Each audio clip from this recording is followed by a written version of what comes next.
Hello for those of you on Facebook, YouTube, and Twitter, and Twitch, and Instagram, and Rumble, and wherever else we are. I appreciate you guys being here. Just going on to my my profile so I can change this and open it up for everybody. So let me do this all right now, so that way everybody can join us. Otherwise, they won't be able to.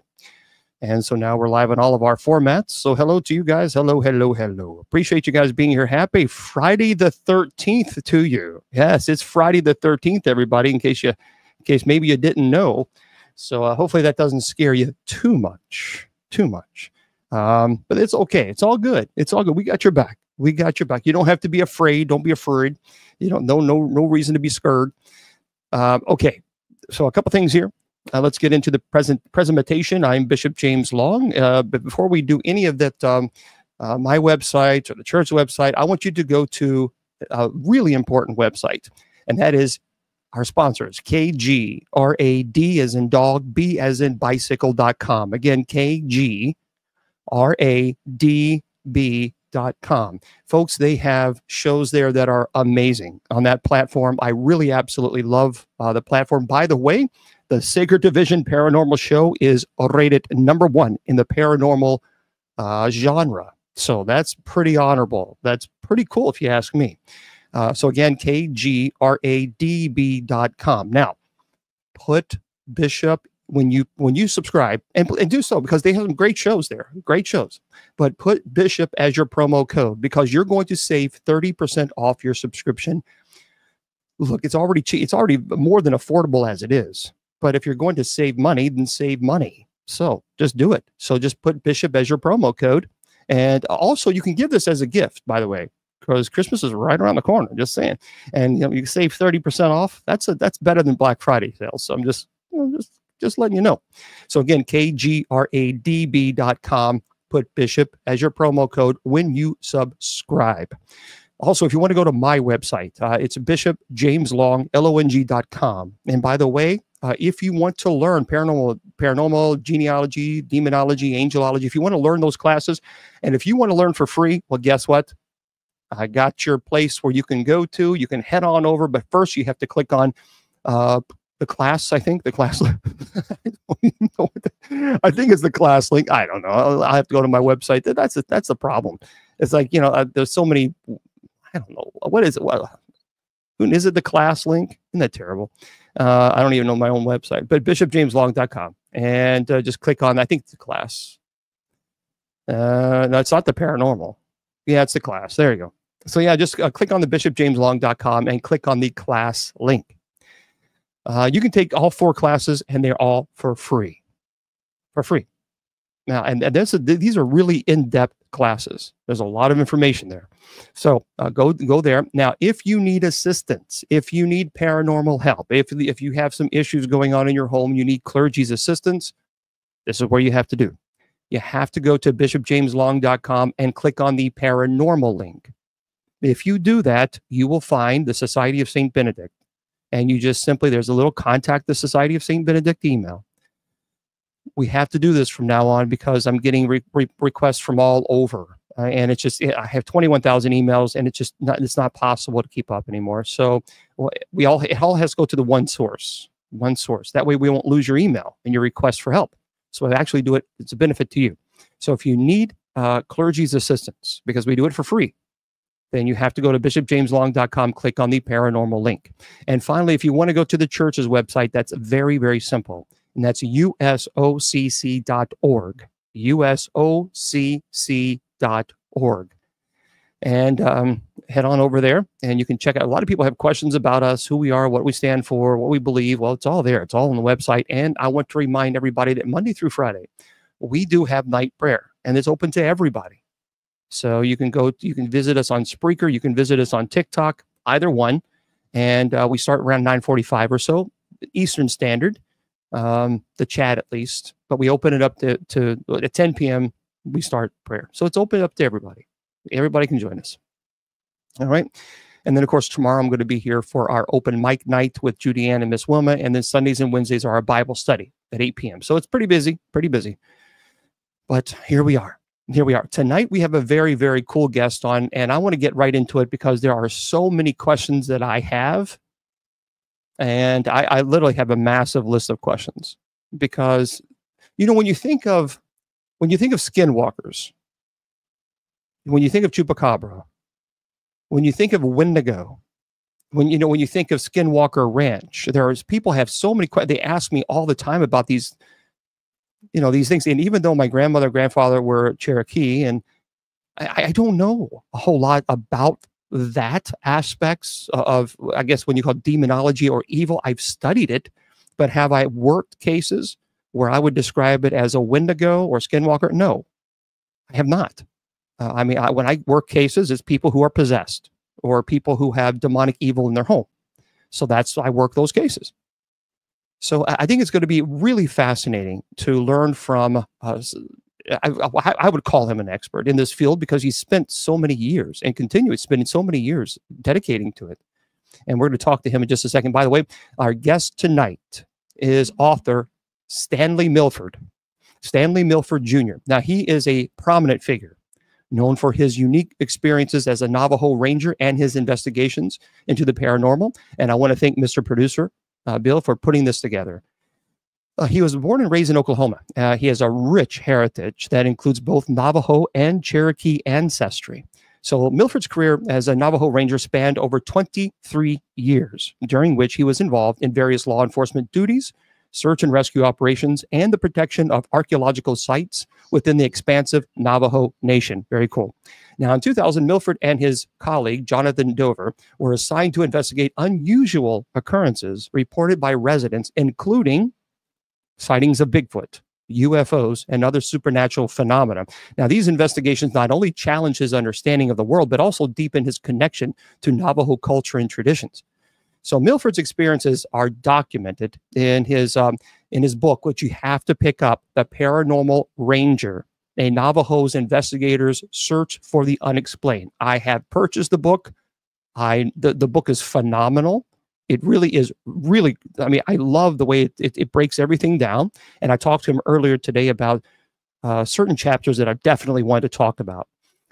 Now, the book, of course, talks about his personal accounts with Navajo creation stories, offering readers a glimpse into the intersection of traditional beliefs and modern paranormal investigations. And Milford's insight into the paranormal, they're really shaped, I think, in my opinion, but not only mine, but I think they're shaped by his unique position as both a law enforcement officer, which we give him props and kudos to that, and a member of the Navajo community, allowing him to navigate the complexities of cultural beliefs while addressing the mysteries of the unexplained. Now, from my understanding, he does live in New Mexico, where he continues to share his stories and knowledge through writing and public speaking engagements. So without further ado, we're going to bring on our special guest. So hello there, Stanley. How are you? Hello. Can you hear me? I can hear you just fine. How are you doing? Hey, great. Yeah, I'm doing really well. Glad to be here. Well, thank you. I do appreciate your willingness to jump on and chat with us. I know that you're busy, sure. And we definitely want to talk about your book because it like I spoke to you earlier today. Your book is phenomenal. Thank you. I appreciate that. And what I love about it is that it's not, sometimes when you read books that perhaps maybe are alien, no pun intended, to as far as the subject that people perhaps are beginning to learn. They're just, they're just learners. They're the beginning stages, but it's relatable. And I also think that it's powerful as from your own experience as well. And your background, it talks about your mixed heritage. Can you let's talk about this. And we're going to talk, and folks, we are going to talk to him about these UFOs, these UAPs that's going on right now. We're going to talk to our special guest, but that's going to be later on. So I'm just sorry, folks, that's going to be later on, but we will be talking to Stanley about that. But give us, if you will, just your background as your heritage as Navajo and Cherokee. Well, my mother had met my father when he had left the reservation and he'd come out to Oklahoma to go to college. He was pursuing his teaching degree at Northeastern State University. At that time, it was a college, and it's located in Tahlequah, Oklahoma, that is where my mother was from. So he went out to college out there, and he ended up meeting my mother, and they ended up coming back to the Navajo reservation later and starting a family. I have an older sister, Deborah, who is about 5 years older than me. And so my first home, I was born on the Navajo reservation in a little town called Fort Defiance, Arizona. And so within about 2 years, though, my mother and father began having marital problems, and they separated. And my mother took me and my older sister back to Oklahoma. So we were raised truly in Oklahoma, going to school, you know, going from grade school and junior high into high school till I graduated high school. And so I grew up there, but my father would fly me and my sister back out to the Navajo reservation. We would fly from Tulsa to Albuquerque, New Mexico each summer during our school break, and we'd spend time on the Navajo reservation. At that time, we still had great-grandparents on the Navajo reservation that were still alive, and really had a lot of influence of the culture with me and my older sister. And so we spent time with a large family of aunts and uncles and cousins on the Navajo reservation, which I had the same thing in Oklahoma. I had a very large family, and but it was kind of between those two locations growing up. On one hand, I was raised in Western culture and society in Oklahoma, and then on the other hand, I was steeped in the culture of the Navajo people on the Navajo reservation. So I kind of got both growing up. I think it's fascinating that, you know, you had your great grandparents there, and you learn obviously about their tradition. That is so important. I wish, you know, my grandparents, as I mentioned to you on the phone, where they were Cherokee, and I wish I had them here now so I can really pick their brains about, you know, growing up and, you know, what was it like? Because they were very, very involved in the community. So now in your book, by the way, for those of you just joining us, I'm Bishop Long, and I'm speaking to our very special guest, Stanley Milford Jr., who is the author of the phenomenal, I really love this book. It is The Paranormal Ranger. I have read it. It's an excellent read, guys. Now there are very few times that I will really endorse a book. And actually, I think there's only 3 so far. And his is one of them, because it really is that good. And now I read it in chapter 2. Was really fascinating as far as you discuss your initial experience in law enforcement, your training, and responsibilities that you undertook as a Navajo Ranger, which I think was pretty fascinating in of itself. And thank you. Yeah. So let's talk about this before we get into the paranormal aspects. What motivated you to become a Navajo Ranger? How did your upbringing influence this decision? Well, actually, I was in school at the University of Arizona at the time that I was approached by the director at that time of the Navajo Parks and Recreation Department. So he contacted me and he said, Stan, which I'd worked with him before, years before, doing things like construction and security for the Parks Department. But he contacted me while I was in school at U of A. I was in the pre-med program at U of A, and I'd started back to school. And he called me up and he said, Stan, we're really needing a ranger in Monument Valley.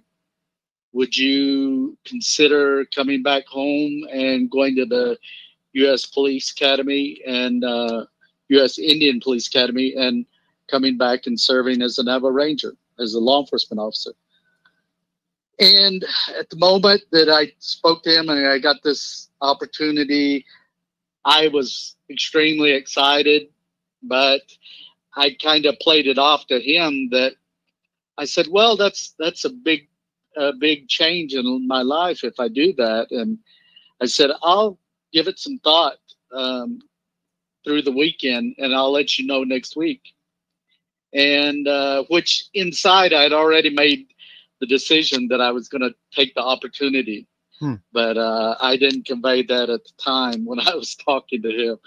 And so I guess the drive and this motivation to become law enforcement, when I was a kid growing up in Northeast Oklahoma, I had an aunt and uncle that ran a very large cattle ranch.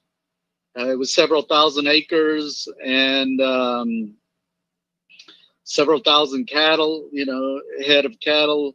I had an older cousin that was about a year and a half older than me, my cousin Rusty. And he had motorcycles, dirt bikes. And he and I would race all over that ranch, playing cops and robbers at about 9 or 10 years old.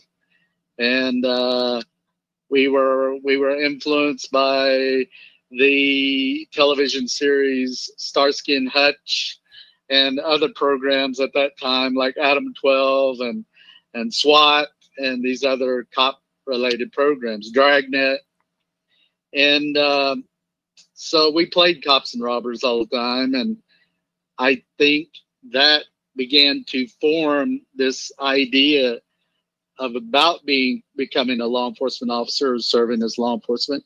So when the opportunity came there, I jumped on it immediately and went to the police academy and completed that and came back home, was issued a badge and a gun, and went to work. So it's a big difference between you're talking about, pre-med versus a Navajo Ranger. I mean, that's so it is interesting. Night and day kind of thing, but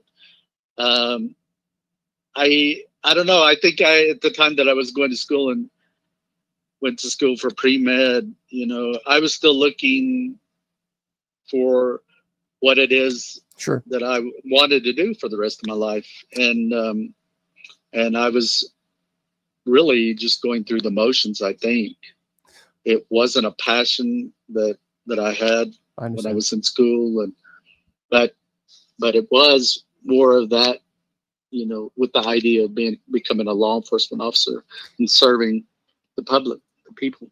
And of course, you did that for quite some time. What was it? I read 23 years. Is that correct? 23 years, starting out from a Ranger recruit and Ranger sergeant.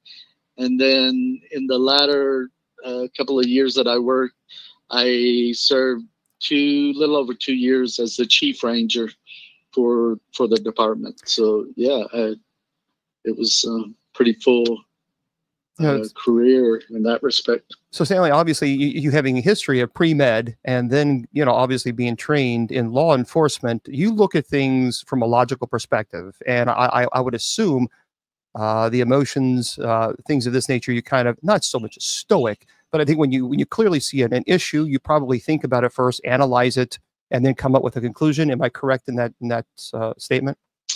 Well, going through the Federal Police Academy, this is the same academy that the U.S. Border Patrol, they use those facilities. The Air Marshals use those facilities. And when you're trained in criminal investigation, you're taught the techniques and processes to investigate a crime, and you've been taught how to collect evidence, how to preserve evidence and keep it from being contaminated, and securing a crime scene and all of that kind of stuff. So it's methodical. Yes, very, very much so. So, and I think that's important to establish because we're talking to a very special guest who obviously spent many years in law enforcement, was trained pretty prestigious and with a background. And when he approaches cases, obviously it has to be very methodical and purposeful. And that's very important because, a lot of people, when they investigate the paranormal, their emotions get in control. That affects, I think, perhaps maybe the final conclusion of what they come up, they decide this is the issue. So that's important to, I think, establish. And the next question that I'm going to ask you is, look, people laugh at me, and I don't really care. I do believe in Bigfoot. I think there is something out there. And in chapter 3 of your book, The Paranormal Ranger, which, by the way, guys, you got to pick it up. If a friend of yours loves the paranormal, the supernatural, buy this book for Christmas. They're going to love it. I promise you. And then chapter 3, the first encounters with the paranormal, you talk about some cases you investigated, which, by the way, there was a notable incident involving a Bigfoot sighting that was reported by a local resident. And also, of course, the chapter is very good because it emphasizes the importance of taking reports seriously and the initial skepticism that obviously you faced while doing it. So can you tell us about this notable incident with Bigfoot, and do you believe Bigfoot exists based on your experience as an investigator? I think I need to give a little bit more information prior to that, okay, explaining that, so it makes some sense. Sure. So one of the things was that I investigated a haunting case, and there in Winter Rock, there was an office space where their director had came to the chief ranger and said, my staff are experiencing something within the building that is disrupting the workplace. And do you have anybody that can come in and validate what's going on or make sense of this? And so I was assigned, and I put together a team of 4 individuals. I had gone in, we were going to go in for 2 days. So I went on the first day, and we were starting like 8:30 at night. There was no staff in the building. The guy with the keys to the entire facility met me there, opened up the building, and he and I went in, and I did a walkthrough of the facility. And there was one conference room downstairs that has a large wooden conference room table. I was standing there leaning against that table, and all of a sudden it was as though somebody had placed their like an index finger on my upper lip on one side and moved it across my mustache from one side to the other, very methodically and slowly, and then moved it back across. And immediately following that, there was 2 distinct male voices within about 5 feet of me on my left side. And these were distinct, separate male voices. They were carrying on a conversation. Oh. I couldn't really make out what it was they were saying, but it was clearly a conversation between 2 male voices. And so the other investigators arrived, and as the team leader or commander for that investigation, I did my briefing and had a plan for how we would go about that investigation. But in that investigation, one of the most prominent and eye-opening phenomenon was what is referred to as an apport, A-P-P-O-R-T. And this comes from the spiritualist movement in this country and other countries in the late 1800s and 1900s. For the U.S., it was following really following the Civil War, where there was a great loss of American lives. And people were interested in trying to communicate with their lost loved ones. And but anyway, there was, in this investigation, one of the unique things was there would be coins, U.S. coins, that would fall out of thin air, out of nothingness. And so for 2 days, there was a total of 66 coins.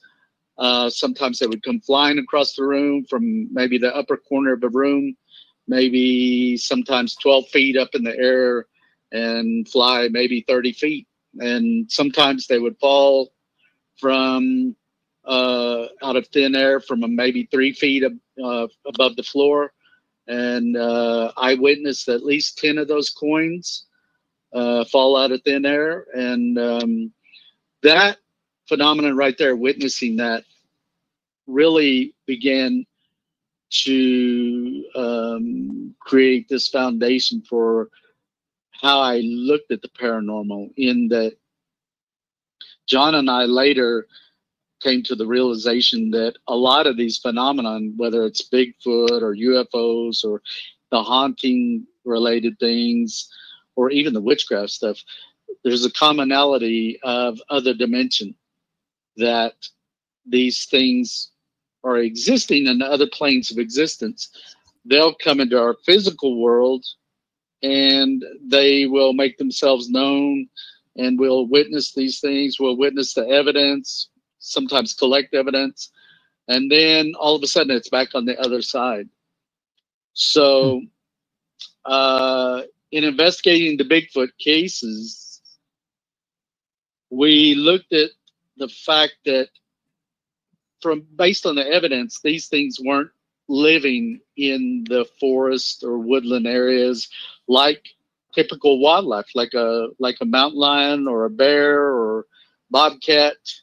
There wasn't the evidence of these Bigfoot living out there like that, you know. And so we come to the conclusion that these things are coming into our world from some other place of existence. They would be considered interdimensional beings or interdimensional entities or something. Okay, so I'm just trying to picture this. So you are an agent, law enforcement agent. You obviously are trained in investigation, and now you're seeing money just dropping from the air out of nowhere. Now, what's going on? I mean, really, Monstar in the chat says, "I wish money would actually fly at me." But what on earth are you thinking? So you see money, coins. First of all, do you still have the coins? And what are you thinking when you see these coins just drop right from midair, right in front of you?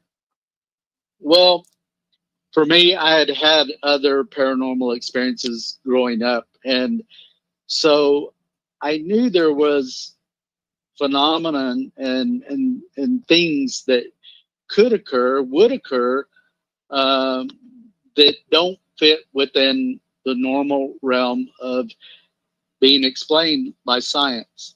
And earlier you had mentioned the word belief, and the word belief connotes this idea or understanding of something, having faith in something where there isn't obvious physical evidence of that. And so for the Bigfoot and the UFOs and spirits and ghosts, you know, for John and I, it wasn't a matter of believing. It was a matter of investigating the case and documenting and collecting the evidence. And in this situation, I witnessed being a witness to the coins. The unique thing with that particular case is that in the initial investigation, there was 66 coins. Another unusual aspect about the coins was that they would pretty much behave like any other coin. Let's say you took a quarter out of your pocket, you flipped it into the air, and it would spin through there and hit, and maybe it would hit and it would make a large arc and spiral in and fall over. Of all of the 66 coins, every single one of them landed heads up. So do you have them? I mean, do you still have them? I do. I do. And they are U.S. currency. What year? They're all U.S. currency in those investigations. There was only one incident where I had a coin fall here in my home late one evening on the counter, and that one was a Taiwanese coin. Wow. That was the only one that was a foreign denomination of coin. So I still have every single coin. Wow. So there was some type of attachment following that investigation of 2 days. Immediately following that, me and one of the investigators experienced a coin. We were sitting in my kitchen table. We were both on our laptops going through tons of information, photographs, and like environmental data collected from a kestrel instrument, and all kinds of information on the computer. We were sitting there, and all of a sudden, it was sometime around 9 o'clock, a quarter fell behind me in the floor. And him and I looked up at each other, and we knew immediately that this phenomenon had followed us to my residence. That is so. Wow. What year? Me and the other investigator, his name is Dusty. He jumped up, grabbed a digital camera, and began photographing around my house. I came in, and I was sitting on my couch in my living room, and he had gone into my bedroom, and he was taking pictures. He had just come out the threshold of my bedroom door, and 5 coins rained down over the top of his head, between his head and the ceiling, and fell on the floor. And so, yeah, we knew that the phenomenon part of the phenomenon had followed us to my residence. Okay. For those of you just tuning in, so I'm Bishop Long. I'm interviewing our special guest, Stanley Milford Jr., who is the author of The Paranormal Ranger. He spent 23 years in law enforcement.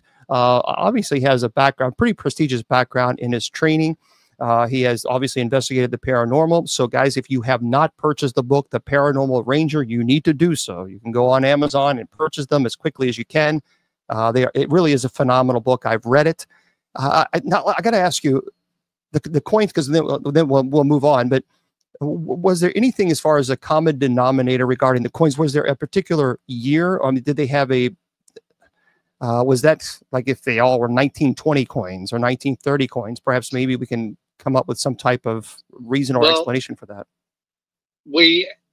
Myself, and even John looked at the coins. We tried analyzing them from the standpoint of the metallurgy, what the coins are made up of, the metals, the years. There was no sequence in the years, except there was a high number of what is known as a wheat-cent penny, a Lincoln penny.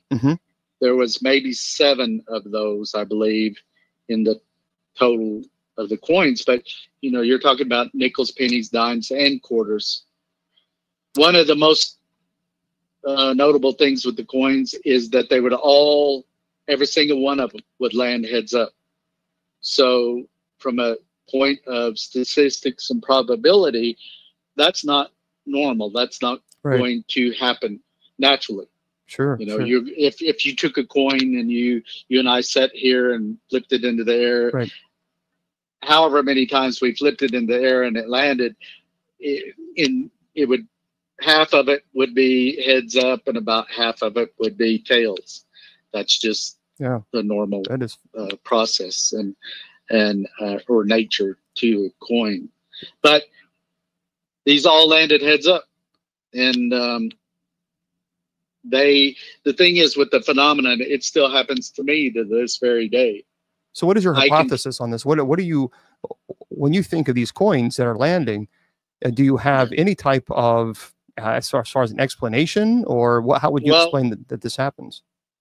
It is for me, it is related to spirit activity.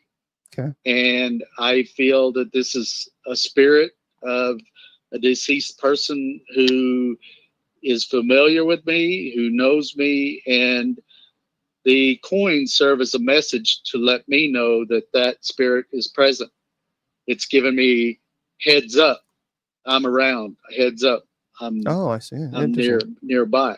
And in native and indigenous cultures, you have spirit animals that are quite commonly seen and are a part of people's lives to give message. It can be a message of caution, be careful, or it can be a message of, it can be someone's passing or something to be careful of. So I think it's simply spirit letting me know, heads up, I'm around. Well, and I tell you what, it happens. I'm sorry. Quite it happens quite often. I mean, Wow. I recently did a presentation at a public library within a couple of hours of here in Farmington, New Mexico. And when I did, one of the other investigators that assisted me on that particular case, he came up to see the presentation that I did. Well, while he was around, there was a total of 25 coins there and about that happened while he was around, him and I. Well, my mom passed away in 2014. So at any time, if she wants to send me the Morgan silver dollars, anytime she can go ahead and do it. I give you permission. I tell you, if one lands right here, that's it. We're done. So, but you know, it just, when you have that type of experience, it's pretty fascinating. Well, let's get into, so let me ask you, based on, because I touched briefly on Bigfoot. So based on the investigations and the incident that involved a Bigfoot, is there any, as far as conclusive evidence, that you would stand by and say, yep, based on my investigation, I truly accept or believe that Bigfoot does exist? In some of the investigations, I collected, you know, foot track evidence with casts and photographs of tracks and impressions of this thing. Sometimes John and I would follow these tracks for miles, and in that we would see where these tracks would begin, and we would see where these tracks usually end. Okay. And that also led to this formulation of the idea or theory that these things are interdimensional. They were either being placed here, or they have the ability to manifest and cross over and be here on, you know, within our atmosphere physically, and then at some point they'll cross back over. So you accept the existence of Bigfoot? Well, I've also witnessed this thing twice. This thing that people call Bigfoot. It was, as it's commonly described, something larger than a man, maybe in the realm of 8 to 10 foot tall, covered in hair, very robust in its build. And so I've witnessed it twice. Okay. In two separate incidents. So I've seen it. I know that it exists. You know, I've witnessed it. And so, yeah, that's fascinating. It does exist. Yeah. Well, for those of you who are just joining us on Bishop Long, we're talking to our special guest author, Stanley Milford Jr., who is the author of The Paranormal Ranger. Now, in chapter 4, I get asked this all the time, and one of the big issues is skinwalkers. So you actually delve into cultural significance of skinwalkers in the Navajo tradition, even recounting your personal experience and community stories that illustrate the fear and the fascination that's surrounding these shapeshifters. So, Stanley, can you please tell us, first of all, how would you define what is a Wendigo, what is a skinwalker, what is a shapeshifter? Are they all in this? Are they all the same? Are they demons? How would you classify them? Well, I think that based on the investigations John and I have done, and also the historical side of what people refer to as a skinwalker in relation to Navajo, the Navajo tribe, Navajo culture, is that these are human people that are practicing witchcraft, black witchcraft, very similar to what you see when in references to Satanism or the practice of worshiping Satan. So these individuals will be practicing certain ceremonies and rituals, and in order to gain the ability and power to change from human form into that of an animal form. And so I was told long ago, like hundreds of years ago, the Navajo used this ability to change form as a tool of war. So when the Navajos were at war with the Spanish and the Mexicans and the Utes and Apache tribes, the Navajos would use this ability to change form to travel great distances almost instantaneously, and to use that in effect against their enemies. But today, it's primarily a means of in relation to black witchcraft. There's no good use of changing form like that today. It's only done to harm others and affect others in a negative sense. But the people that practice that, there's an extremely high price to pay for that ability to change form like that. So some people have asked me, are Wendigos werewolves? And I don't know how, if you would like to respond to that. I wouldn't know the answer to that. You know, the Wendigo is a entity or creature or spirit that is a part of one of the or several northern tribes that are up in the northern United States and into the First Nations peoples in Canada. So I can't really speak in great detail to that, because I am very limited in my knowledge of that. But I do feel, based on what I do know, that these are another entity that is also based within something that could be termed evil or very negative energy. And again, these are entities that inflict harm and death on other peoples. And but you also hear a number of related terms. You mentioned werewolves, and in its relation to lycanthropy, or, you know, if you go to Europe today, in certain countries, werewolves are very real. It's not just something that's on the movie screen or, you know, a fictional being. It's something that is real to certain cultures in Europe, and something to be feared. And so I think if you look at different cultures around the world, there are references to these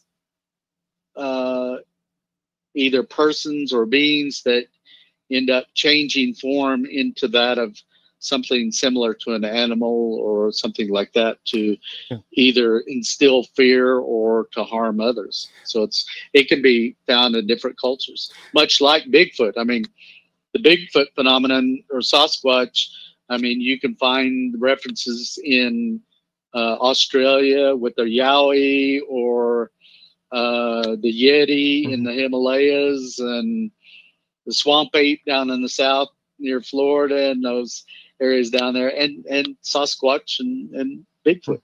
So very, very common in a number of cultures around the globe. Well, if we take culture out of the equation completely, because, I mean, obviously what culture deems as true, we get into culture relativism, which doesn't necessarily mean that it's objectively true. Now, subjectively true, it might be true to that culture, but objectively speaking, so either Bigfoot does exist or Bigfoot does not exist, regardless of a culture belief or not. So I guess from your perspective as an investigator, let's take culture completely out. Would you say Skinwalkers, objectively speaking, exist, and Bigfoot? Well, you know, because you've seen Bigfoot, so you've already declared that. But would you say, let's remove culture completely from the equation? Would you say Skinwalkers exist, and would you say this objectively, meaning it's an objective truth? There is no ifs, ands, or buts about this. you have to realize that I grew up in a Western culture in Oklahoma. Mm-hmm. And so I grew up with, you know, seeing both sides of that coin, so to speak, where you had the culture and then on the other hand, you didn't have it. So for me, it was growing up, this, what people referred to as a skinwalker was, I deemed it as in my youth as legend, something that, you know, was made up of storytelling.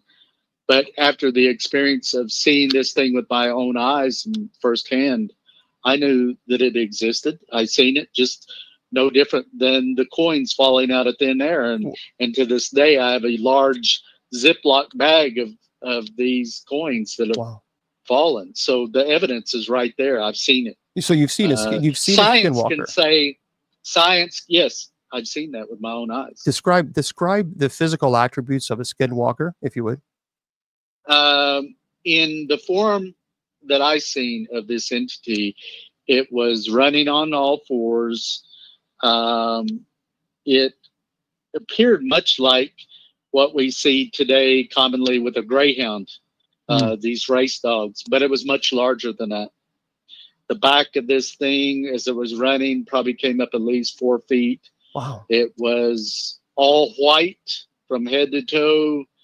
It was canine in the shape of its head. It had a long snout, very canine. It had a mouthful of jagged white teeth. And one thing very unique about it that I'll never forget is its eyes were the color of like what you can commonly see when you go to the movie theater and there's an exit sign and it's that bright orange fluorescent color. Mm-hmm. Its eyes were like that. And it's these eyes of this thing were like they were self-illuminated. They were glowing very intensely. And I ended up locking eyes with this thing at one point. And again, it's something I'll never forget. So did this creature have hair or was it hairless? You know, I couldn't really say one way or the other if it was hairless or it didn't appear that it had, you know, a whole lot of hair. If it did, you know, not that it was shaggy or something similar to the Bigfoot that I seen. Its appearance did look very shaggy in what I seen with that. So sounds like what you're describing anyway. is what we would, well, I guess what I would describe perhaps maybe as a werewolf. Well, it was in a very similar form to what is classically depicted in motion pictures as a werewolf. Okay. Yeah. Well, again, for those of you just tuning in, speaking to our special guest, author Stanley Milford Jr., who is the author of the Paranormal Ranger book, which you definitely need to make sure you pick up.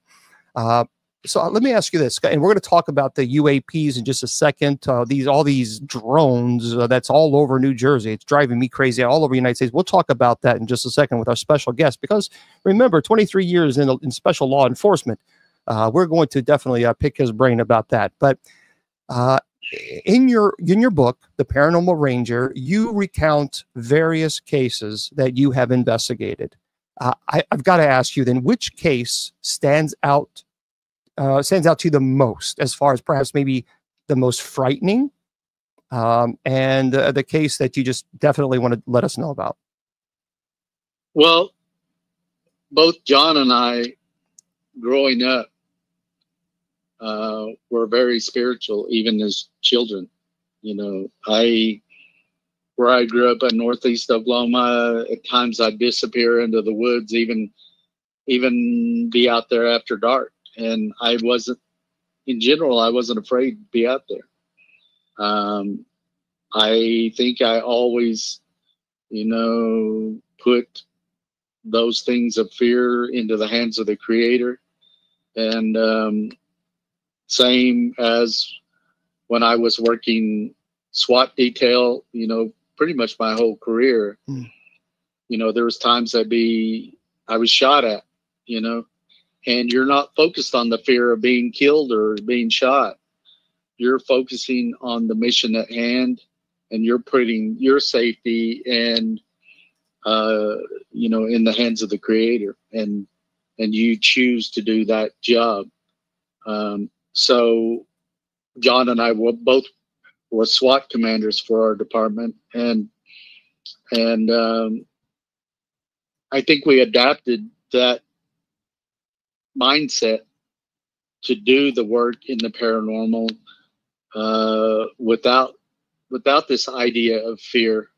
You know, there was a case where in this one investigation in the investigator's home, where when I was there, I had just walked into his kitchen, and he was like 2 feet behind me, and in front of me, a 12-inch butcher knife flew out of you know, the wooden block that holds all your cutlery, your knives. It flew out of that block and flew about 8 foot and went through a grapefruit. Wow. Right through that grapefruit, right in front of me, within about 2 feet in front of me. And of course, the homeowner was very distraught and upset. And I pulled him aside and I calmed him down. And I told him, obviously, if this entity, whatever this energy is, wanted to hurt us, it could do that quite easily. But it hasn't done that. So anyway, yeah, a lot of times things like that would happen, and I wouldn't give into that fear. I just simply wouldn't, and John wouldn't either during our investigations. So you said, what was that the one incident that you would say is the one that really perhaps maybe startled you a little bit, or is there any case that kind of got under your skin? I think the one that had the greatest impact was the haunting case with the coins. Simply because the coins still happen around me to this very day, and it doesn't matter. You know, I've had it happen throughout the United States, and when I've traveled to Scotland, it happened, and Canada, and so it can happen anywhere, and out of the blue. I'm not usually. It's the furthest thing from my mind, paranormal, when the coins happen. So I think that was the greatest. That one, and there was a case involving an elderly man, elderly Navajo man, who witnessed a UFO and extraterrestrial beings in and around his home. Oh, wow. And I think that one, you know, hearing what was conveyed by this elderly Navajo man really was very poignant and very really amazing investigation. So, well, that's that. So, okay, let's get into the first of all, let me ask you about the Skinwalker Ranch. Is there any particular, well, do you think there's any validity to this whole Skinwalker Ranch? What do you have an opinion on that? Well, one thing is that people often ask about these gateways and hotspots and things. And sure, you have places like Sedona, and you have places like Vernal, Utah, or Skinwalker Ranch that, you know, John and I were allowed to explore that ranch at one time. And there were certain areas within that entire compound or facility where you could feel an unusual and abnormal energy for that location.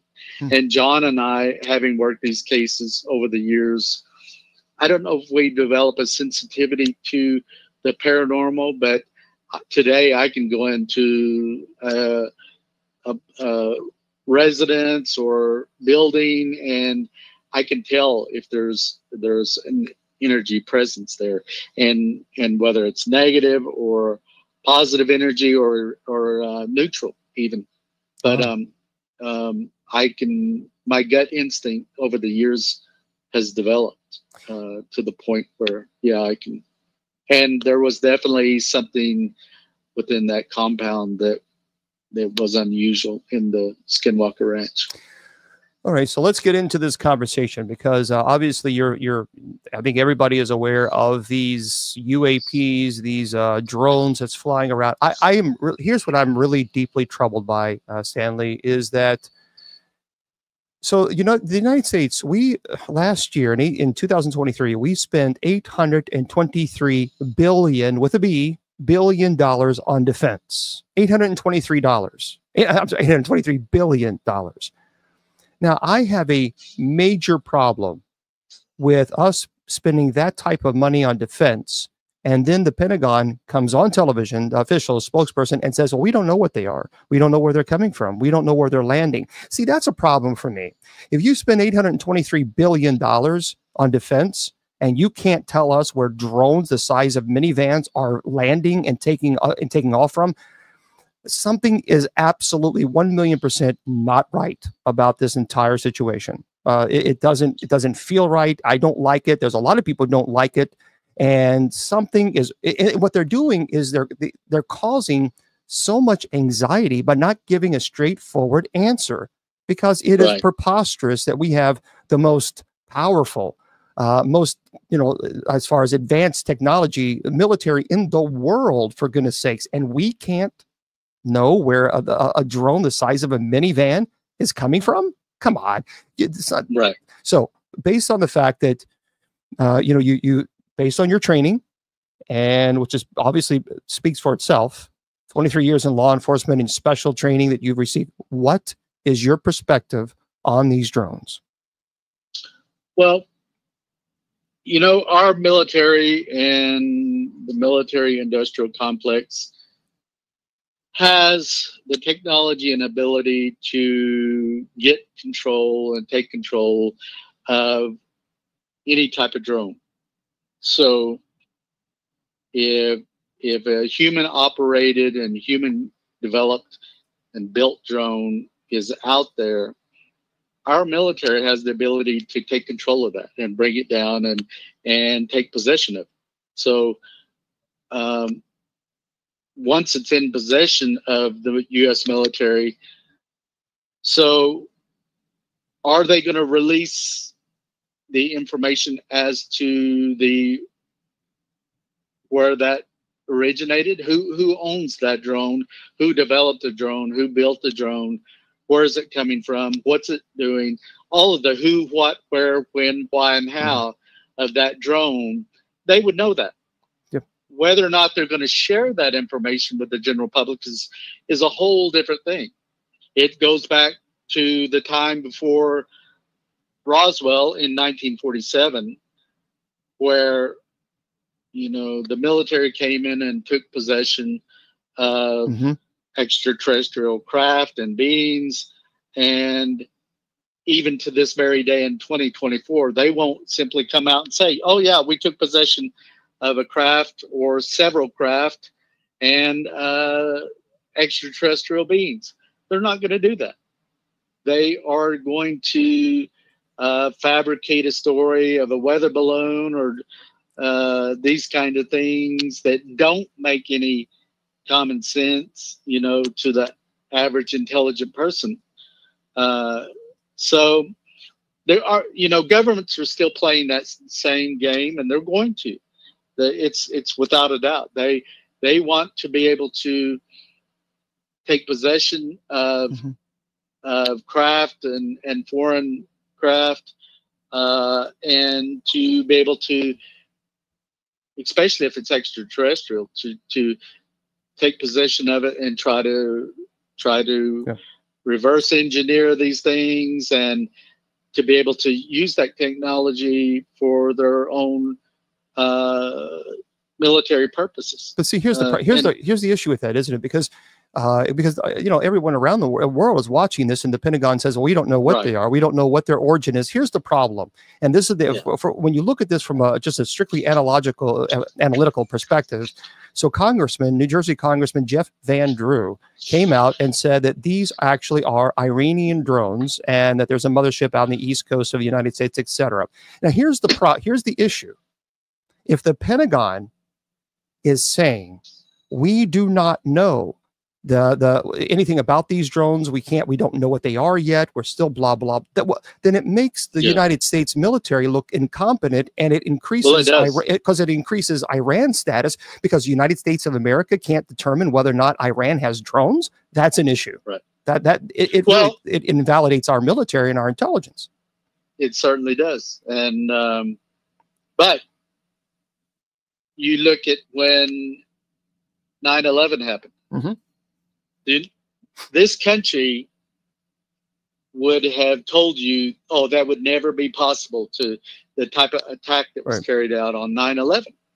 And America and the American people found out that not only was it possible to carry out those events, but we had no defense or control of it. Right. You know? That's true. And like you said, I mean, when you're spending $823 billion to protect this country, or supposedly protect this country, it doesn't make sense. Like what you were saying regarding the drones, and not only that, going back over a year and a half, maybe, when they were having things that were shot down on the northern border between us and Canada, and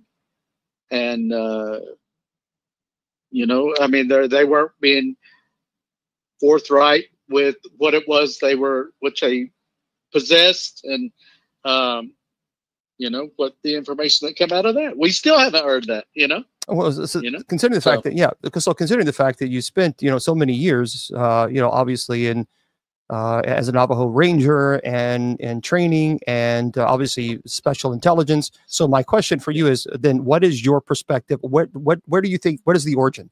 Do you think they are actually from another country? Do you think they are military from the United States? Do you think they are aliens? I would love to know your perspective and your beliefs on these things. Well, I think the ones that we're seeing on the East Coast are terrestrial. I think they are originating from a specific source, whether that's Iran or you know, I couldn't understand this idea of, you know, like what we're hearing recently with Russian aircraft flying almost, if not into U.S. airspace and stuff, that close, you know, and it's being permitted, and like the Chinese government flying balloons over U.S. airspace, you know, I mean, it doesn't make any sense. So you say the East Coast is terrestrial. So you think I feel it is. Yeah. Okay, and they're just not giving us information because right now they're trying to collect all the data, et cetera. So, which makes it kind of scary, because then you have an adversarial country that's coming in with drones and are all over the East Coast of the United States. So now, when you say terrestrial, do you believe that they are adversarial, or do you believe that they are from the United States military? Well, you know, I used to operate. When I was a Navajo Ranger, I was the person in charge of a couple of drones that we had for our department, and so I was a drone operator, and but these devices are quite limited as far as the capabilities. You know, there are other high-tech drones, military related drones, that have more applications and flight range and flight times and things like that, where civilian related drones typically are very limited as far as the flight times and that kind of thing. So it could be, you know, I don't know, it could be, until you have the actual more evidence in that, it could be civilian and it could be adversarial too. You just don't know. Which, by the way, there was in the images that I've seen, I tend to think that these are drones, and they are, you know, somebody in that region. Because unless you're operating a military drone, you know, where the U.S. has the capability of having an operator here in the United States flying a drone that is operational, let's say in the Middle East. Yeah, And but civilian wise, that would be, you would be kind of pushing it to be doing that kind of thing. So now, from my understanding, there was a drone that apparently had crashed, but it was not. I think they've already determined that was a civilian drone. So they've already, from my understanding, that's a report that an Indian report news outlet is reporting. So the thing is if it's United States military, then the United States military, well, and the Pentagon is not doing a very good job, because now they're going to have to come back and cover up their lies. Because in fact, if it is United States military drones, and the Pentagon is saying we have no idea what their origins are, well, now they're going to have to explain the lie, and that's going to be becoming even a bigger problem, isn't it? If it's United States. Well, the U.S. government is really good at lies. I mean, the U.S. government has had over 3,000 treaties with Native American peoples, and not one of those treaties has been kept. So, yeah, you can be considered a pretty good liar over the years. So you think so? So let's put a nightcap on this. Do you think that these drones that we are seeing on the East Coast, do you think these drones are in fact United States military drones, or do you think they are adversarial drones, Iran, China, something of this nature, or alien aircraft? You know, I myself don't have enough information to make that determination. I can't make that call because it could be one or the other. And, you know, it could be civilian. It could be somebody within, you know, there's private entities today that fly drones, and people that are creating drones and building drones that could be flying these kind of things. It could be privately owned. But if they're privately owned, the United States military would be able to determine that, you would think. Well, you would think, yeah. Yeah. You would think. So let me ask you, besides the coin incident, getting back to your book again, I'm speaking to our special guest, author Stanley Milford Jr., who is the author of The Paranormal Ranger, which you definitely need to go pick up, everybody. It's a fantastic book. Can you share a specific incident where you witnessed something that just defied explanation, besides the coins? Because obviously the coins, that's pretty big. The coins are just flopping, you know, out of thin air. That's pretty impressive in and of itself. But is there any other incident that you witnessed that just defied all explanation? Well, I think in one of the, like I said, I witnessed the Bigfoot twice.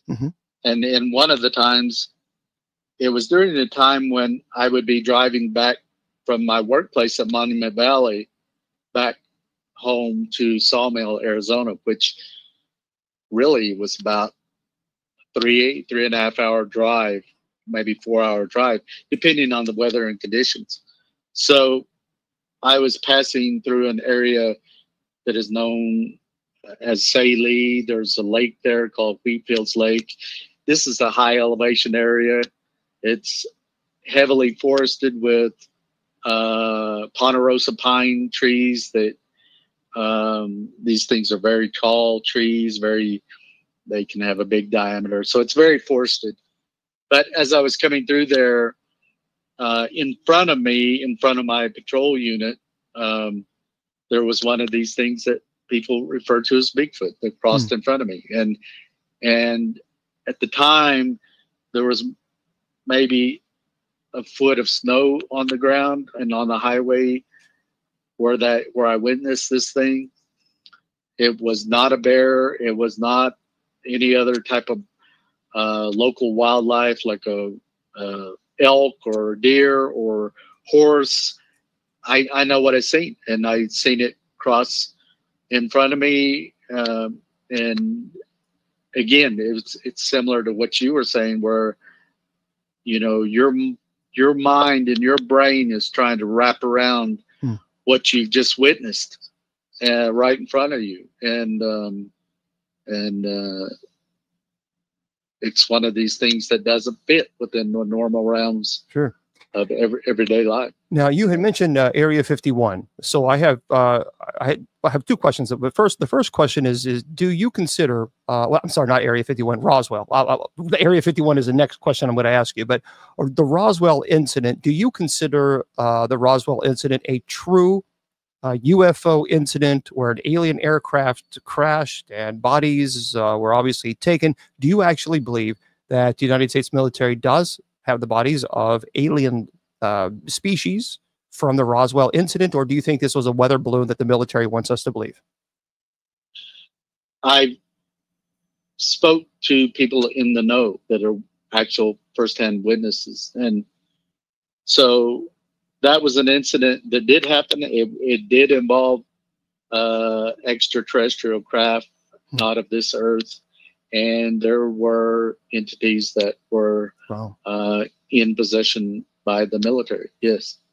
There's belief that and I don't know what your opinion on this, but there's a belief that the United States military is working in cahoots, if you will, with alien species, because the technology, our technology, especially the military technology, just exploded.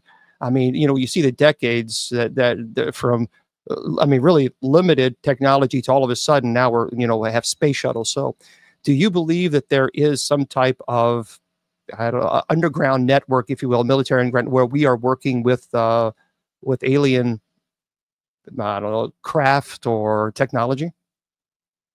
Well, when you consider that here in the United States, there is an underground network of transportation that is used by the military and government,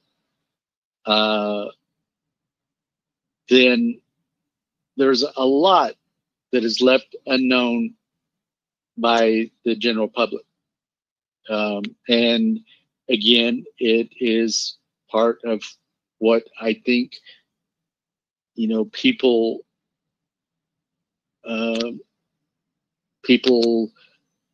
have witnessed bits and pieces of things happening throughout history, and there's something going on. And our government and military isn't forthright about these kind of things, and I don't think they're going to ever be come out, you know, with this.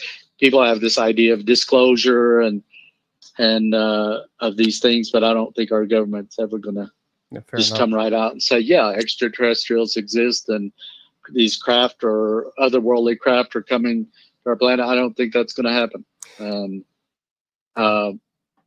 For native peoples and indigenous peoples, you know, we don't have to go any further than, you know, places like Canyon de Chelly. When you go out there and you walk among these canyons and you see the pictographs and petroglyphs that are hundreds, if not thousands of years old, that depict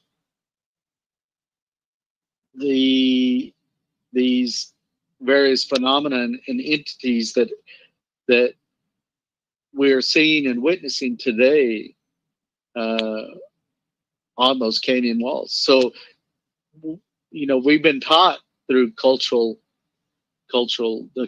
teachings about these star people and extraterrestrial peoples and crafts and UFOs and Bigfoot and all these other things that have been there a long time. Yep. And again, for those of you just tuning, I'm Bishop Long. I'm talking to our special guest, Stanley Milford Jr., who's the author of The Paranormal Ranger. It is a phenomenal book. You got to pick it up, everybody. Now, in your book, in chapter 5, you talk about UFO sightings and extraterrestrial encounters within the Navajo Nation. I briefly kind of teased, if you will, the Area 51. What is your perspective on Area 51? Well, I know that they're operating a lot of experimental craft out of that particular location, or were. In my years of working as a Navajo Ranger, the U.S. military would have training flights that would go over Monument Valley. You know, at one time I was standing on the edge of a canyon that is the northern border of the Navajo reservation, and it was silent in that location, except all of a sudden I started feeling a vibration and rumble in my feet, and lo and behold, I seen a C-130 cargo plane flying up through that canyon. So I was looking down on the top of this plane flying through a canyon. And so I've seen the SR-71 Blackbird fly through Monument Valley, the XS-17, you know, these stealth craft and bombers, and I've seen all of that craft fly through there. So I would dare say that, yeah, because really in relation to the Navajo Reservation, the S4 and Area 51, Nellis Air Force Base and Groom Lake isn't that far away from the Navajo Reservation and Monument Valley. And so I think, yeah, it would just be a hop, skip, and a jump with certain types of craft. And John and I have seen craft that were not, I would say, is not of this world, flying in and above the Navajo Reservation. Oh, wow. So let me ask you, so do you think then, based on that information, that Area 51 also obviously has military, no military, you know, technology, no doubt. But do you think that there are out of this world, as you say, aircraft that's in base in Area 51? Well, if you look at the history of the events, like going back to Roswell in 1947, that there have been a number of incidents where craft have been alleged to have crashed or landed, and I feel, based on the collective of that information, that there have been craft that have been taken possession, and or extraterrestrial entities and biological beings that they are in possession of. So let me ask you this. A lot of people know about the Travis Walton incident. You know, there's a famous movie that was based on this. Have you had the opportunity to review the evidence or the story itself? And what are your thoughts on the Travis Walton incident? I'm good friends with Travis. And over the years, John and I have spoke at a number of different conferences where he's been present, and we were even a guest of his when he put on a conference in and around the Snowflake and Show Low area where that particular event happened. And in my talks with Travis about the subject, there's nothing there to indicate that he's not being forthright. And yeah, I feel that he did experience that, and I think that I don't. It's like that. It's like the entity I seen running by the car with the eyes. That's something you'll never ever forget in your lifetime. Me seeing the thing that people call Bigfoot. That's something I'm never going to forget. You know, even if I wanted to erase it from my memory, it's something that's always going to be there. And I do feel that, yeah, he had that experience of what's described in his book and in the various media and movies and things of that nature on Fire in the Sky. Yeah, Fire in the Sky was a movie, fantastic movie, 1993. I had the opportunity to speak to him a couple of times, and he absolutely seems 100% credible. His story seems, so I think it's pretty remarkable. Well, let me ask you this, and then we're going to kind of wrap things up. Okay, so we're talking about alien species, aliens that are obviously so far advanced when it's obviously speaking with technology. I mean, they're getting wherever they are from. Let's just say that they're not from the solar system. Perhaps maybe they are. But even if they are out of our solar system, the fact that they're able to get here, they have to be so far advanced when, you know, obviously technologically speaking, I mean, truly, they have to be so far advanced. I mean, it takes, we have, for those of you who know me, I'm a space nerd. I went to space camp when I was a kid. I mean, I was like, woohoo, life was great. And it takes 10 years, going 42,000 miles per hour on a rocket to get to Jupiter, 10 years. So the fact that we have craft here from alien species, obviously they're so far advanced. What do you think they want? Because clearly, if they wanted the annihilation of the Earth, it would have already been done. So what do you think they want?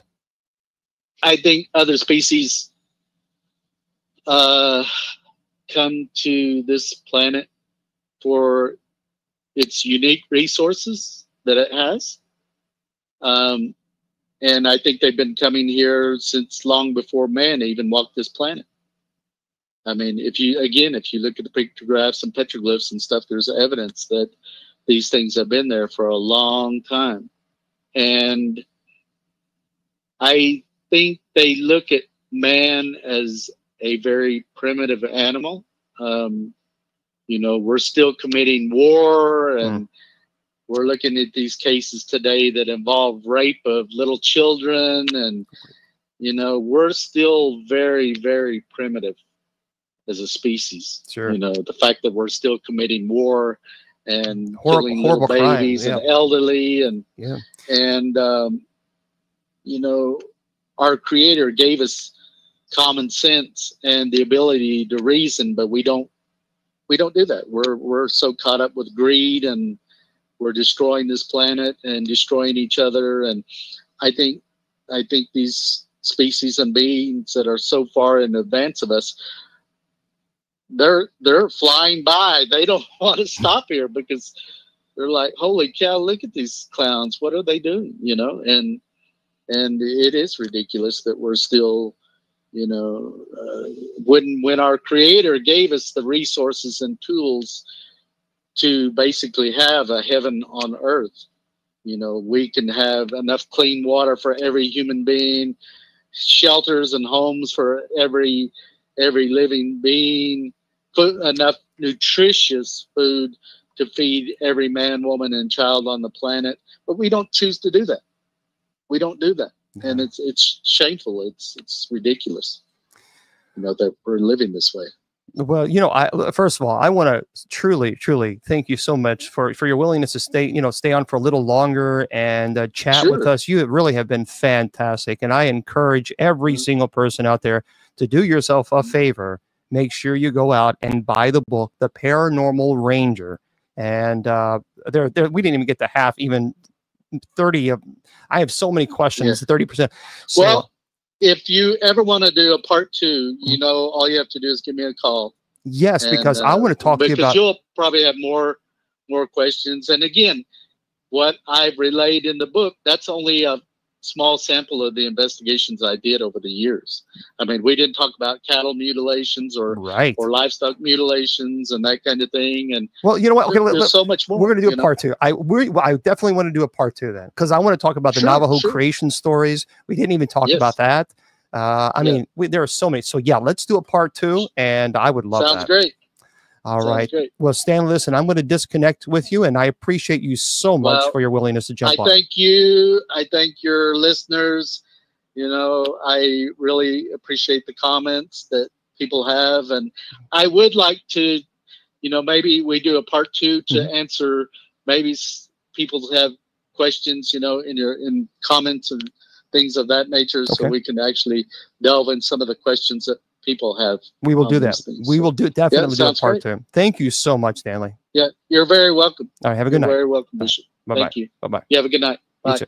All right, everybody, that was Stanley. Wow, I tell you what, that was a fantastic presentation. He is just, and we are going to, Mr. Producer, I absolutely 1,000,000% want to do a part 2. So we need to get that scheduled for next week. No, I tell you what, I would love to, when they get these drones figured out, we got to bring them back on. We have to bring them back on, because then we can kind of have a good conversation about that. And, of course, get into, again, he's right. There are so many. We could easily have a 3-hour conversation and not even touch probably on half of what we need to talk about. So I encourage you guys to go out and pick up the book, The Paranormal Ranger, Navajo's Investigators Search for the Unexplained, by Stanley Milford Jr. That's his name, Stanley Milford Jr. I mean, really, when you look at his memoir, when you look at his training, I mean, this guy is. That's great. Let's do it. Let's do it. Miss Brister is saying we can also bring his partner, Paranormal Ranger John Dover, on. Yes. See, here's the deal. I agree, Judy Ann. Here's the deal. When we have people like this who are trained, I mean, his training speaks for itself. Talk about the paranormal and what he's experienced and what he has seen with his own eyes. This is why I tell you, this is why I do believe that there is a Bigfoot. This is why I do believe that there is alien life. This is why I do believe in the paranormal, because not because I just believe in it, because when you speak to people who obviously like Stanley, with his experience and his training, there are too many people that are experiencing this. There are way too many people. And so a lot of people just want to say, well, it just doesn't exist. Well, but we don't have his training, or at least the majority of us do not have his type of training, his background. And so when you see somebody like with his training, yeah, it's pretty.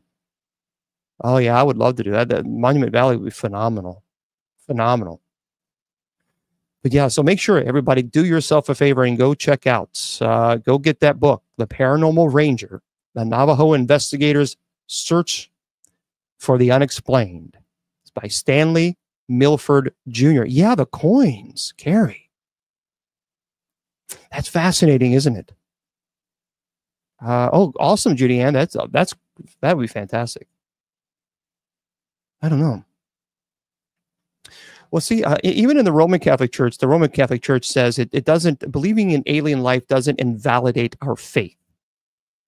Because I think there's something going on. Now, one day I would love to have Travis Walton on. I had the opportunity to speak to him several times. I believe 100% that his story is true. He comes across as very credible, and his story, the Travis Walton story, I tell you what, that's pretty remarkable.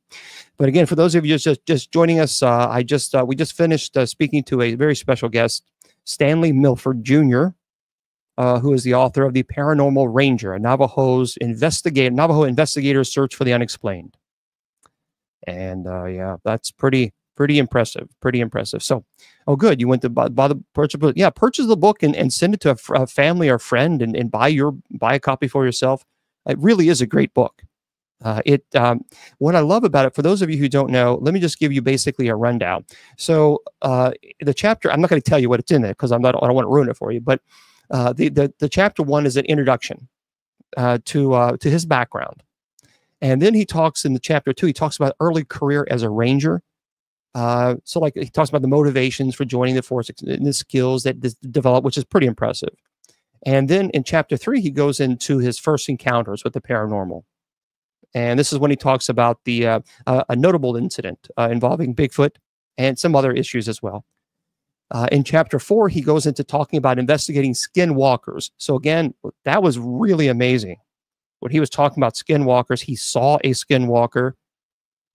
And so a lot of people ask me about skinwalkers all the time. Well, you got to go buy his book because in chapter 4, he talks about it. In chapter 5, he goes into UFO sightings and extraterrestrial encounters within the Navajo Nation. And then number 6, we didn't even get to really talk about ghosts and hauntings, the investigations that he does this and the blending beliefs. In chapter 7, he goes into the role of Navajo creation stories, which is really interesting, very insightful. And then, of course, in chapter 8, then he goes into personal reflections and theories. And chapter 9, challenges of investigating the paranormal. And he concludes it on chapter 10, and future perspectives. So it's really great. It's pretty impressive. So anyway, make sure you go pick up the book, The Paranormal Ranger, a Navajo's Investigator's Search for the Unexplained by Stanley Milford Jr. So yeah, we're going to have him on, and his partner, his friend, who is another, of course, investigator, and John Dover is, of course, that's his partner, is a paranormal ranger, and have them both on. I think that would be pretty impressive. That would be pretty interesting, just to hear their stories. Because when you, like I said, when you understand their background, and you hear how intense the background is, and the training, and the legitimate training, and then you have people like this, like Stanley and John, the paranormal partner that he has, you know, the credibility speaks, their training speaks for itself. So, yeah, but I tell you what, these, but it is problematic with these drones. I just, it really bothers me. It's really getting on my nerves now. It's probably getting on your nerves too, because I'm so sick and tired of hearing about them. Because what I'm frustrated about is no answers. You know, give me a break that you don't have an answer. Well, listen to this. This is by Joe Ferretra and Bridget Brown.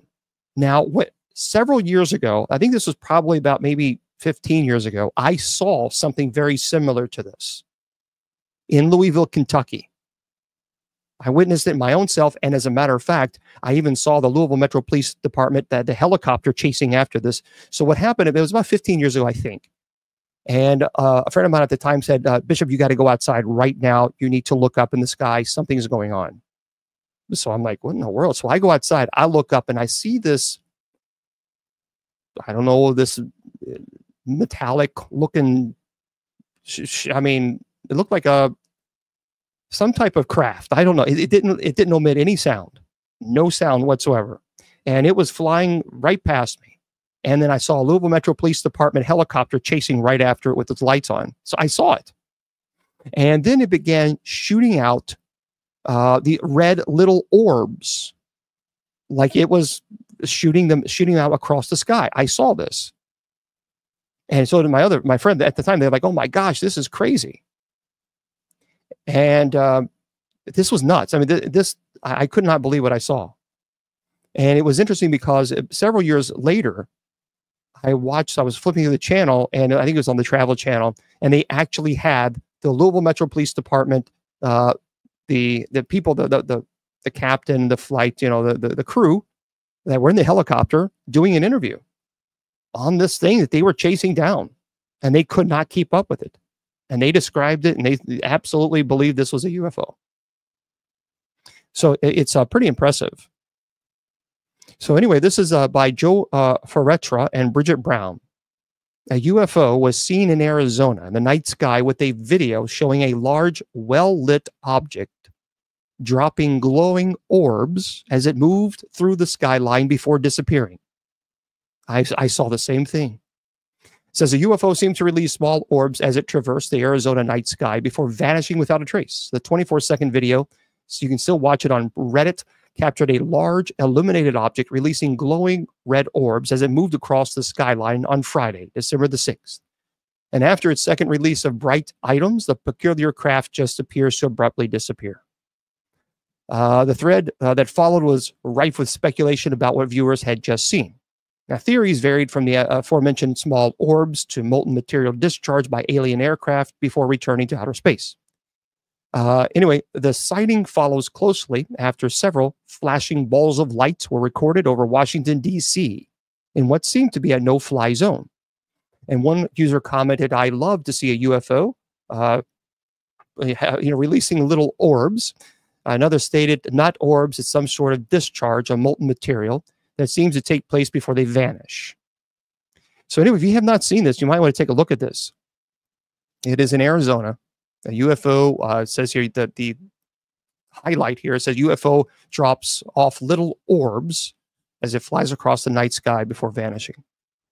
So I saw this in Louisville, Kentucky. I don't know what it was, but I saw it. And yeah, Dr. Campbell, it's yeah, I just see. Here's the problem. Here's the issue, and I've said this in the beginning of the interview with Stanley. I am deeply troubled that the Pentagon spokesperson has come out multiple times and have stated that we don't know anything about these drones. We don't know anything about their origin. We don't know where they're coming from. We don't know where they're landing. They're the size of a car. And you're telling me the most advanced technological military in the world cannot determine where a drone of the size of a car is landing? I mean, come on, that's right. Judy says how stupid they think we are to believe this. I mean, seriously. When you think of it from just that perspective alone, it's actually insulting to the intelligence. And I just, as I mentioned, when I opened up on my the monologue, the beginning monologue prior to for the show, 823 billion with a B. The United States spent $823 billion on defense in 2023. That's 2023 alone, 823 billion. So almost $1 trillion, folks. That's it.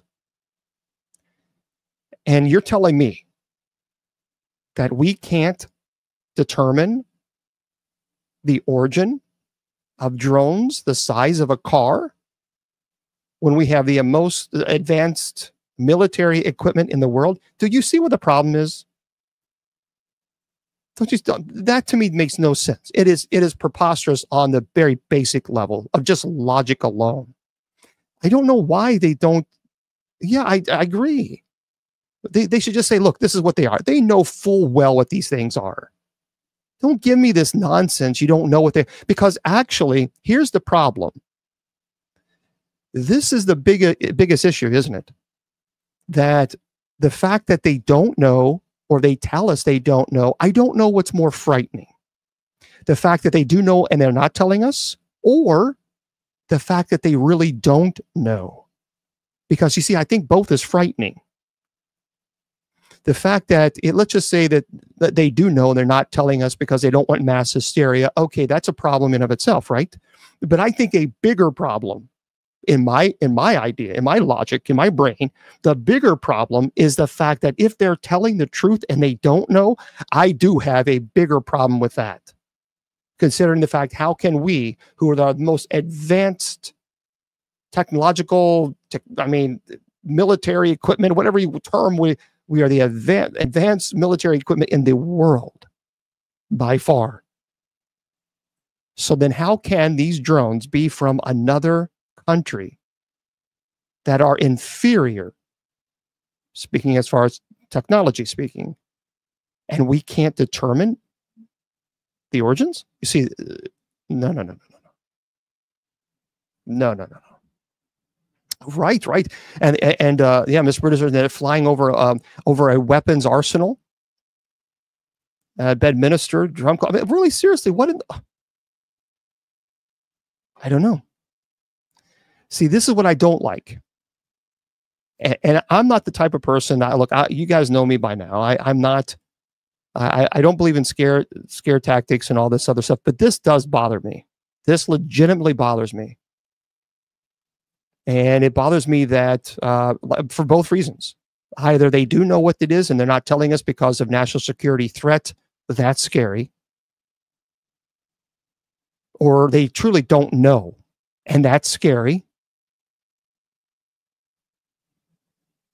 Because how can we not know what these things are? Because if we don't know, then what does that tell us? That there is another civilization that is far superior than ours, as far as military speaking. And right now, $823 billion, the amount that we use for our GDP that goes to our military far exceeds any other country. I mean, it's not even close. So therefore, to argue that it could be another country and we would not have the ability to determine the origin of that, it makes no sense. How can truly, the most advanced country in the world as far as military not be able to determine an inferior military or technology? That doesn't make sense. That's illogical. So something's going on that I don't like it. And, but right, you're right. And the FBI has a hotline for reports. Bill says, I don't know. What do you guys think? I'm curious what you guys, can we do a poll? Let's do a poll right now on TikTok, because I'm really curious. So if one of the moderators can do me a poll, what do you think the drones are? And let's just say 3 things: alien, U.S. military, or adversarial, or another country. Let's just say that. Those are the 3 options. So, because those are the only 3 that can be. Those are only three it can be. So do you think that these drones are U.S. military, alien, or another country? I'm kind of curious. If we can do, I don't know if we can do a set up a, let's set up, I'm really be curious about what TikTok has to say. So let's, if we can set up one of those things there.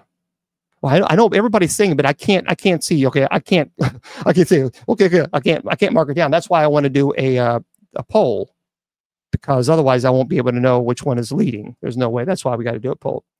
So I don't know if someone is doing a poll. I can try to, yeah, I know. Oh, Bill is setting up a poll. There it is, right there, everybody. So if you're on TikTok, we have a poll right there. Right there. There's the poll. I want you to click on that and let's find out what TikTok has to say.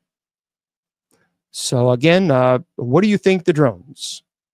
What are they? Are they military, foreign country, or alien? So we're going to find out right now. They're voting on TikTok, and we will let you guys know. I want to know,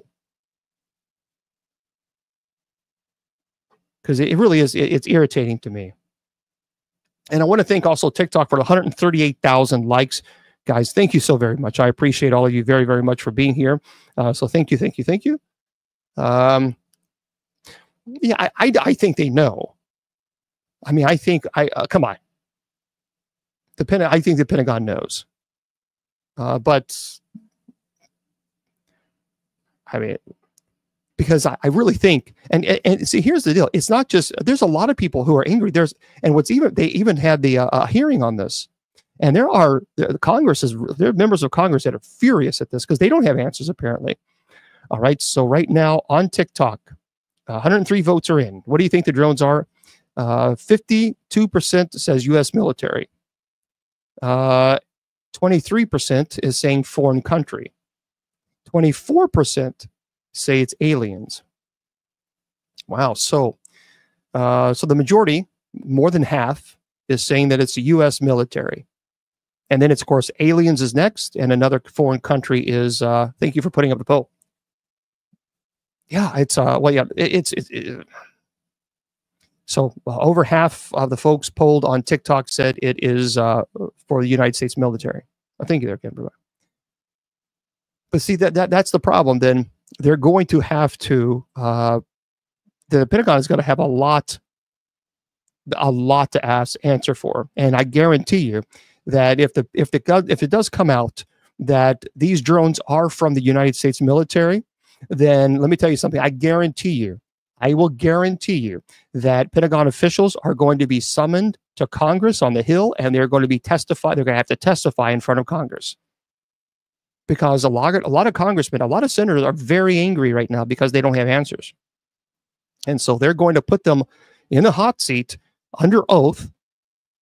And I guarantee that's going to happen. You watch. If this is well, because we have spent we're spending $823 billion in the defense just in 2023, in 1 year. The taxpayers of this country has paid $823 billion in defense in 2023. The Pentagon is saying, we don't know what they are. We have no clue. We have no idea what they are. So I guarantee if we find out later that this is United States military equipment, they're going to be summoned to Congress, because there's going to be a lot of congressmen saying, you lied. You misled the American people. We gave you $823 billion, and you're sitting there and you're lying to us, telling us all along that this wasn't U.S. military. You had no idea what they are. I mean, you knew the whole time. Come on. Now, of course, they're going to be called up. They're going to be called up to the Hill. So this is the problem. This is the issue, and they know this. They're very smart people in the defense, in the Pentagon. Very, very brilliant people. So they're not going to lead. They're not going to lead themselves into a precarious situation where they have to testify under oath to Congress about why they lied by saying they had no idea what the origins of these drones were.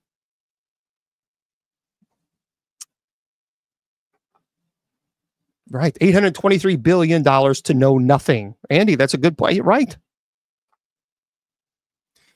So, I mean, really, that's a tremendous, my brain doesn't even, I can't even imagine the type of money. It can't be Iran. See, and I heard a senator recently say that the problem is if it is Iran and the Pentagon is saying we have no idea of its origin, then that tells us that Iran's technology exceeds that of the U.S. military and special intelligence. Because if it is true that we don't know its origins, and if it is true that they are Iranian, then that tells us that the Iranians now have advanced technology that exceeds our intelligence. That's a problem. That is a huge issue. You see, that's the problem, isn't it? So when you look at it from that logic, that's a big problem, especially when we spend so much of our GDP into defense. And then you have Iran that doesn't even compare as far as its military to the United States. There's no comparison. There's no comparison. So now Iran has military equipment in which we can't determine its origin. No, that's a problem.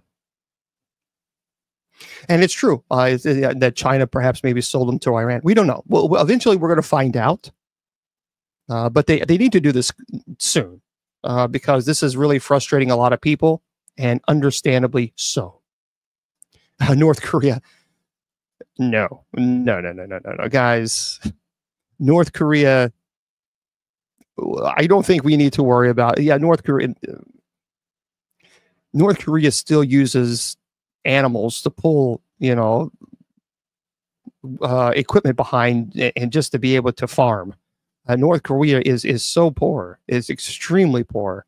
No, I certainly don't consider this to be North Korea. But anyway, we'll see. We'll see. Hopefully this time next week, when we come back on air, we'll have some type of answers. Something. But I don't know. We're going to end with this. Listen to this. Everybody's been talking to me about this. So let me just address this because we have to address it. This is by Jen Mills. And this is a very interesting article. The Vatican is going to open 5 sacred portals for once-in-a-quarter century ritual. All right, let me explain, folks. People keep asking me about this. So it says here in the article, Pope Francis is preparing to unbrick and open 5 sacred portals, symbolizing the doorway to salvation. People are like, oh my gosh, what are they doing? What are they doing? It's opening the tomb of Lucifer. Folks, they do this every 25 years. They do it. It's the Jubilee year. It is the Jubilee year, folks. This is not new. They've been doing this since the 14th century. So I'm here to kind of quelch this nonsense. People going online, scaring everybody. Now all of a sudden they're experts in Roman Catholicism. I mean, think about it. There are people going all over social media. Oh my gosh, this is what they're doing. And now they seriously, they act like they're experts in Roman Catholicism. This happens, and it's happened since the 14th century. Every Jubilee year, every 25 years, they do this. So, all right, but this is a little different. So the doors are open once every 25 years. But this year, for the first time, one of the doors will be opened in a prison as a, quote, a sign inviting prisoners to look to the future with hope. The Pope said in his bull of indiction announcing this year's ceremony. The tradition dates back to 1300, which is the 14th century, and the door opening themselves follow a ritual that's carried out in 1423. They mark Jubilee years as a concept dating back to the Old Testament where sinners could see their sins forgiven. 2025 is one such year. So if you got something this author says on your mind, it could be a good time to confess. The doors in the basilicas have been bricked up from the inside. The walls will be taken down before the Pope walks through them to symbolize the beginning of the Holy Year. And they will remain open all year for pilgrims to pass through until the Jubilee finishes on January 6, 2026. The Pope will then be the last person to walk back through before closing them, and they will be sealed up once again. That's it. That's it. There you go, folks. That's that's the story. And now you know the rest of the story. That's it. There's no conspiracy. They're not releasing Lucifer from the tomb. It's just silliness that people are doing for clickbait so you can click on it and you can make a buck. And I just told you the truth and it cost you nothing. So now you know the real truth. Okay, for those of you who are on Spreaker, I'm going to say goodnight to you guys. It goes too fast, doesn't it? It goes way too fast. I want to remind everybody that we're going to come right back on air in about an hour or so. We'll be on Spreaker for our night prayer. Tonight, we start at 9:45 p.m. on Spreaker, and we'll start on TikTok. We have night prayer tonight, and we start with you guys at 9:50 p.m. Eastern, and we start officially at 10 p.m. Well, thank you. Tomorrow, we're going to be here as well, and we're going to be here at 8 p.m. Eastern Standard Time. It's open mic night. We just chill. Spreaker is just strictly audio. It's Spreaker, but you can watch it here. So at 9:50, we'll come on.